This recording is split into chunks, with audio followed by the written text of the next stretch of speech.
ತುಂಗಾ ನದಿಗೆ ಹಾರಿದ ಮಹಿಳೆ, 2 ಮಕ್ಕಳು ನಾಪತ್ತೆ.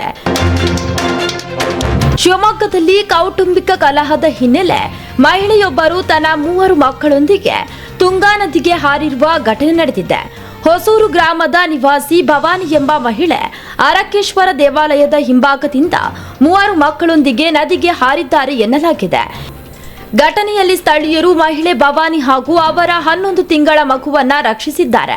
ಆದರೆ ಅವರೊಂದಿಗೆ ಇದ್ದಂತಹ 6 ವರ್ಷದ ಸಾನ್ವಿಕಾ ಹಾಗೂ 4 ವರ್ಷದ ತನ್ವಿಕಾ ಎಂಬ 2 ಹೆಣ್ಣು ಮಕ್ಕಳು ನೀರಿನಲ್ಲಿ ಕೊಚ್ಚಿಕೊಂಡು ಹೋಗಿರುವ ಶಂಕೆ ವ್ಯಕ್ತವಾಗಿದೆ. ಮಾಹಿತಿ ತಿಳಿದು ಸ್ಥಳಕ್ಕೆ ಅಗ್ನಿಶಾಮಕ ದಳ ಹಾಗೂ ಪೊಲೀಸ್ ಸಿಬ್ಬಂದಿ ಧಾವಿಸಿದ್ದು, ನಾಪತ್ತೆಯಾಗಿರುವ 2 ಮಕ್ಕಳಿಗಾಗಿ ತುಂಗಾ ನದಿಯಲ್ಲಿ ಶೋಧ ಕಾರ್ಯವನ್ನ ಮುಂದುವರಿಸಿದ್ದಾರೆ.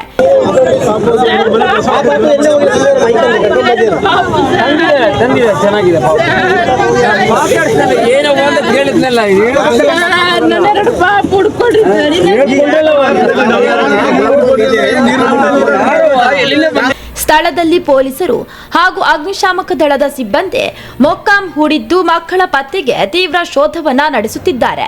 ತುಂಗಾ ನದಿಗೆ ಹಾರಿದ ತಾಯಿ ಮಕ್ಕಳು 2 ಬಾಲಕಿಯರಿಗಾಗಿ ತೀವ್ರ ಶೋಧ.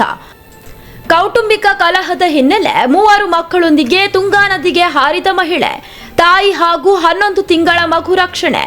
6 ವರ್ಷದ ಸಾನ್ವಿಕಾ ಮತ್ತು 4 ವರ್ಷದ ತನ್ವಿಕಾ ನಾಪತ್ತೆ. ಅಗ್ನಿಶಾಮಕ ದಳದಿಂದ ತೀವ್ರ ಶೋಧ ಕಾರ್ಯ. ನಿರ್ಭೀತಿಯಿಂದ ನಿಮ್ಮ ಜೊತೆಗಾರ.